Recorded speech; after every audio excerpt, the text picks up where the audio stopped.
Okay, Matt, so this is actually the same workout I showed before in the prescription. This is the half marathon hit out. Now, immediately I can see, if we're looking at duration, we've got a yellow.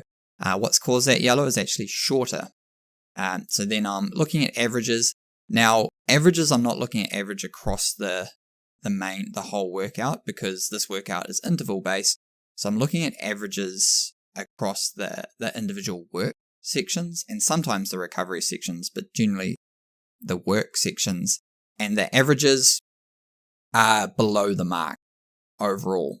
So that requires now, Matt, the who, the what, the where, and the why. Yeah, so show me those peaks. When I look at the power peaks, there's nothing crazy that tells me why we might see this happening, but I can see some drifts in the heart rate. That's right. So if I remove some of these, so we get a nice clean look at it, we've got power and heart rate, and you can see the structured workout that zone 4 is here, and really this athlete's missing the mark, really struggling.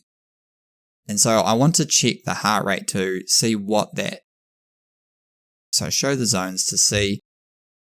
So heart rate's sitting, it seems to be plateauing in zone 4. Matt, it's not entering into zone 5, 6, 7 or zone 5 ABC. So there seems to be, probably maximal lactate steady state. So I think it's not in the situation where, if we had to look, what's causing this? Is it too much fatigue or does the threshold need to be revised?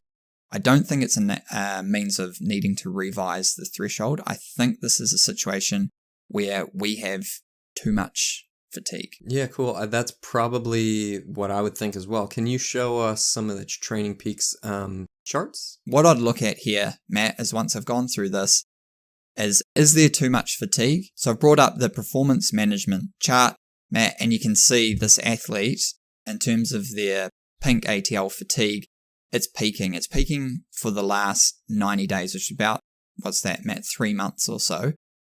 That there has been some peaks, but this is clearly a situation where this athlete is peaking in their fatigue. So their training load, or the fatigue they've carried into the session, has been too great for this session to be completed appropriately. Obviously, this athlete we need to pull back a little bit for the athlete because they built up with too much fitness too quickly. And we don't want that because it's not sustainable long term. So we either need to pull back or we need to make a decision on what to do. So the last thing that we have actually is look for comments and provide feedback. We can see here, my legs were toast, lacked the oomph, called the session early because you got to remember. So generally this athlete has suggested that they were too tired and they haven't even completed the full session. So now we need to look at what's the next move and how does this fit long term. So this is the analysis. The synthesis, Matt, is around building fatigue and what's caused this build in fatigue. We'll need to look back at previous training sessions and how we prescribe training. And now we need to revise how we're going to prescribe training in the future to ensure that it fits with the main goal.